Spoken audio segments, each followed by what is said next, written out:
Au quotidien cette semaine avec les 24 heures camions, les 24 et 25 septembre.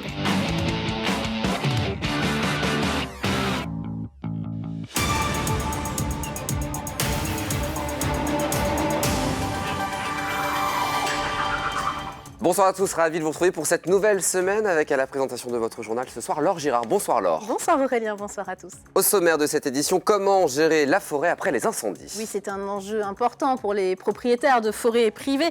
Que faire des arbres calcinés? Le Centre régional de la propriété forestière nous explique tout dans ce journal sur une parcelle près de Ruaudin, vous le verrez. Et puis au Mans, une sculpture éphémère que vous voyez ici a fait le bonheur des amoureux de bricolage en carton, vous le verrez. Et l'invité de votre journal ce soir, Laure? Sabri Ayaden est délégué syndical CFDT à la CETRAM et il nous dira pourquoi les chauffeurs de bus font grève régulièrement depuis quelques semaines. Une question, Laure, pour démarrer ce journal. Que faire du bois calciné après les feux de forêt de cet été? Si vous avez une petite parcelle de forêt, Aurélien, c'est malgré tout une question que se posent les propriétaires et même de petites parcelles.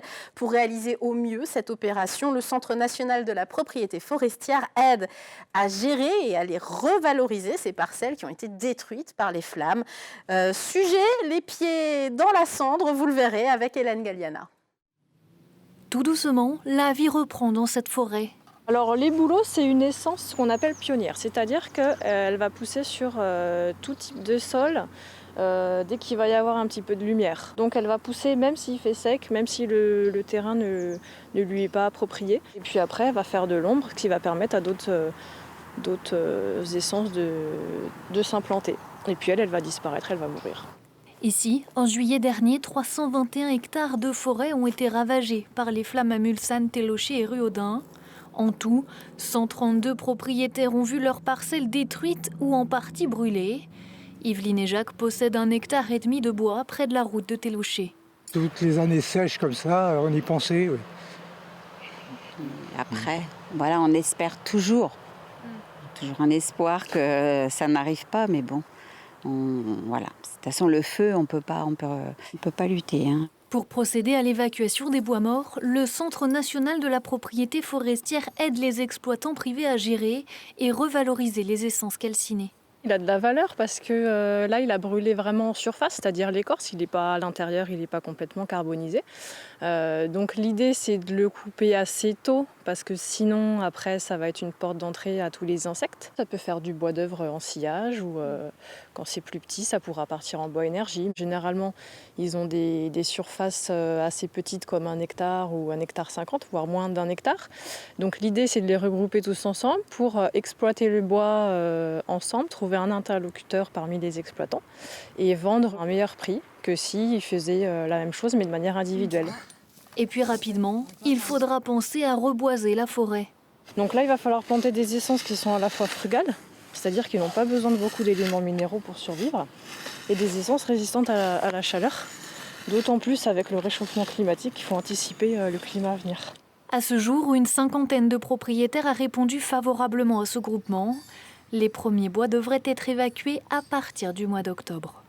Un mot, Laure, à présent de cet incendie ravageur qui a eu lieu hier à la chapelle Saint-Auban. Ce dimanche, en début d'après-midi, l'enseigne Animalis a été entièrement détruite par les flammes, vous le voyez sur ces images.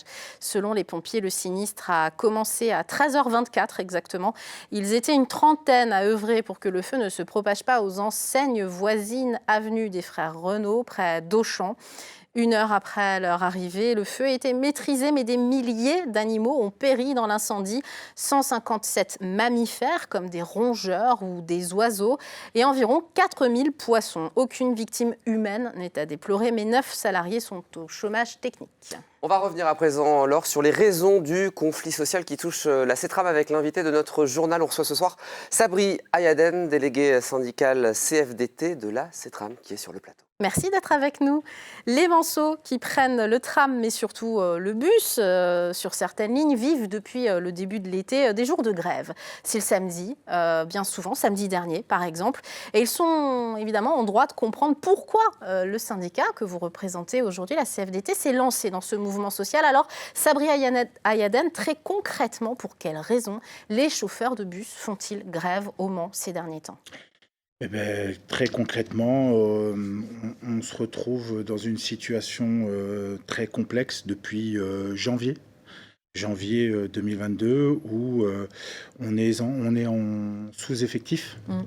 Et le fait d'être en sous-effectif, on demande énormément aux conducteurs, notamment de bosser 6 jours sur 7, d'assumer le manque de personnel actuel. Et en fait, tout ce que ça engendre, c'est quelque chose de néfaste pour les conditions de travail des conducteurs, et notamment des problèmes sur des temps de parcours, des problèmes sur la pose de congés isolés. Alors concrètement, la question des temps de parcours, elle est importante. On en avait déjà parlé dans un reportage.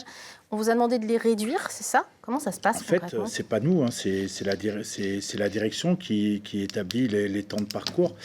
Et en fait, je vous prends un exemple sur l'A4, sans s'arrêter, service de nuit, c'est-à-dire zéro circulation. Eh ben, en général, quand on fait Bellevue jusque Saint-Georges, on met 26 minutes. Et aujourd'hui, on nous demande parfois sur certaines lignes la journée où on dépose des voyageurs, on nous demande de le faire en 24 minutes, en 25 minutes. C'est impossible. C'est-à-dire que ces temps de parcours, ça génère du stress pour les conducteurs. Ça génère de l'inconfort pour les voyageurs. Et nous, on dit que c'est pas tenable. Et le fait que nous soyons en sous-effectif, on a proposé une solution à notre direction, notamment de modifier l'offre, ce qui est en cours là pendant que 2 semaines. Ouais. Je le dis d'ailleurs, du 12 au 25 septembre, la CETRAM l'a annoncé, elle adapte les horaires de certaines lignes par manque de personnel, effectivement. Ce qui veut dire plus d'attente, en fait, entre les passages, c'est ça? Oui, mais de toute façon, aujourd'hui, on n'a pas le choix, vu la conjoncture actuelle au sein de la CETRAM, c'est compliqué. Vous avez déjà vu des bus vides pendant quelques heures en centre-ville. Ça, c'est parce qu'il y avait un manque d'effectifs. Et nous, ce qu'on demande, c'est que cette offre, pour que ça avance et pour arrêter le conflit, déjà, d'une part, ce qu'on demande, c'est de continuer ce principe au moins jusqu'à la fin de l'année, parce qu'on sait pertinemment que jusqu'à la fin de l'année, on ne sera pas à l'effectif et on ne pourra pas assurer correctement les services pour les voyageurs, et de modifier aussi les temps de parcours. Parce qu'aujourd'hui, on roule comme des acharnés trop vite. C'est hyper dangereux pour les voyageurs. Du stress. La CETRAM a recruté ces derniers temps? Elle recrute. Elle a recruté 6 personnes au mois de juin, si je me trompe pas. Mais c'est pas suffisant. Et 7, maintenant, il en faut une vingtaine. Donc, vous voyez la direction, vous rencontrez votre directeur, vous parlez. Oui, bien sûr. Qu'est-ce qui ressort de ces rencontres entre syndicats et direction? Et je pense qu'on se fait comprendre de plus en plus. Après, c'est cordial entre nous, il n'y a pas d'animosité, hein, pas du tout. Et on arrive à discuter, mais le problème, c'est qu'entre ce qui se passe, nous, ce qu'on voit sur le terrain, parce qu'il faut savoir que moi, je suis conducteur. C'est-à-dire que sur le terrain, j'y suis.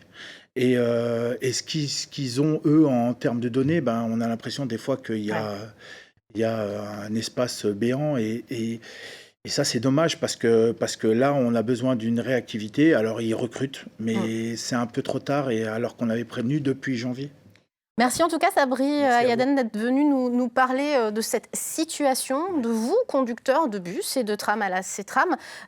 Prochain mouvement, ce sera vendredi 16, samedi 17 et lundi 19. Nouveau mouvement de grève. Vous avez les informations régulièrement sur le site cetram.fr, et nous avons demandé à la direction de la CETRAM ces dernières semaines de nous donner plus d'éléments, d'informations sur ces mouvements, mais pour l'instant, elle n'a pas souhaité nous répondre. Merci. Laure, il y avait beaucoup de monde en ville samedi. Oui, des milliers de Sarthois qui se sont déplacés pour faire des affaires à la braderie du Mans. Une foule de promeneurs, mais aussi d'acheteurs. Les commerçants interrogés étaient dans l'ensemble satisfaits de cette édition. Une édition 2022 qui marquait notamment le retour des commerçants non sédentaires, place de la République. D'autres en ville ont redonné vie à l'ancien théâtre municipal, c'était formidable. Oui, ça vous a beaucoup amusé, Aurélien, avec comme seul matériau du scotch et du carton. Le monument grandeur nature était érigé place des Jacobins à l'initiative de l'artiste Olivier Grossetête et de la scène nationale des Quinconces l'Espal. Une œuvre éphémère, visible à peine 24 heures, un défi collectif qui a emballé notre journaliste Enzo Maubert. Prévoyez une tonne de carton, un bon stock de rouleaux de scotch, des habitants bien motivés et vous obtenez une œuvre monumentale. L'ancien théâtre du Mans ressuscité par l'artiste Olivier Grossetête et des centaines de bénévoles devenus peu à peu des pros de l'emballage. Le scotch, la petite secret pour vous là. Ah oui, non, là, ça c'est bon là. Et même le système D pour couper là, on a tout. Mais ça avance vite, je trouve. C'est assez sympa. Ouais, j'aime bien bricoler et puis j'aime bien rencontrer du monde, être avec du monde et participer à un événement comme ça qui est gratuit, qui est spontané, personne ne se connaît, mais tout le monde travaille ensemble. Et ça, c'est le côté sympa aussi, ouais. Au-delà du côté manuel qui reste rigolo et très simple, hein, découper des cartons, mettre du scotch, c'est pas quelque chose de très compliqué, c'est à la portée de tous. Les enfants, vous allez glisser les pièces et vous laissez les adultes porter. Chacun vient comme il veut, le temps qu'il veut et c'est assez beau de voir les gens travailler ensemble, quoi. Voilà, dans un contexte où on met les gens les uns contre les autres, là tout d'un coup autour d'un truc qui sert strictement à rien sauf à se faire plaisir. Voilà, moi je trouve que c'est assez beau. Il aura fallu une semaine de travail pour construire ces pièces puis en faire une cathédrale de carton de 11 mètres de haut. Un beau défi collectif voué pourtant à la destruction. C'est un petit peu comme un gros Lego ou un gros château de sable ou un mandala, quoi. Plus spirituellement, c'est le fait de faire et tout ce qui s'y passe à ce moment-là. Donc le fait de mettre une fin à ça, ça acte le fait que c'est le chemin qui est important, c'est le processus. Et dès le lendemain, le théâtre n'était déjà plus là, comme si tout cela n'avait jamais existé.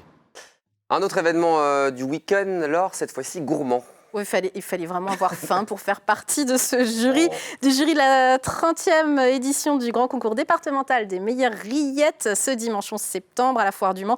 70 candidats se sont présentés. Les rillettes ont été dégustées par le jury toute la matinée. À 16h, c'est finalement Christophe et Magali Brière de la Chapelle Saint-Aubin qui ont décroché le prix d'excellence catégorie boucher. Le premier grand prix d'honneur revient à Thierry Boule de Malicorne-sur Sarthe. À noter, Michael Douard, le président du syndicat des artisans bouchers, charcutiers traiteurs de la Sarthe, que l'on voit sur le plateau avec donc les deux lauréats, nous a annoncé que la 6e édition du Printemps des rillettes aura lieu du 18 au 26 mars 2023. Il l'a annoncé sur votre plateau. Oui, c'est vrai. Et on embrasse Christophe et Magali, évidemment, les grands gagnants qui sont venus sur le plateau hier et qui sont adorables. Direct à la Foire du Mans. Qui nous regardent ce soir. Un peu de sport. Un semi-marathon, ça vous dit pour digérer les rillettes? Ça s'est passé au foulée de Mulsanne. Elles avaient lieu ce week-end et vous allez voir les vainqueurs de ce semi. Chez les hommes, c'est Hubert Valentin du club athlétisme Sarthe-Loire qui s'impose en 1h17 minutes et 26 secondes, bravo. Et chez les femmes, c'est Lucie Payon de la Ferté-Bernard en 1h29 et 32 secondes. Vraiment bravo à eux. D'autres courses ont été organisées, notamment les 10 km qui ont rassemblé 231 participants. Et 10 km, c'est déjà pas mal. Rapide mot de foot pour terminer. Au Mans FC, nos féminines sont en D2. Vous le savez peut-être, elles se sont brillamment imposées ce dimanche à Nantes en première journée de championnat de France. Malheureusement, nous n'avons pas d'image à vous montrer de ce match, mais un jour, peut-être, le traitement médiatique des filles sera le même que celui des garçons, à bon entendeur. Salut, en tout cas on en parle dans ce journal, oui. c'est important et bravo à elle en tout cas. Bravo. C'est la fin de ce journal, une page de pub, la météo et on va continuer à parler sport avec Jean-Claude Raison. À tout de suite.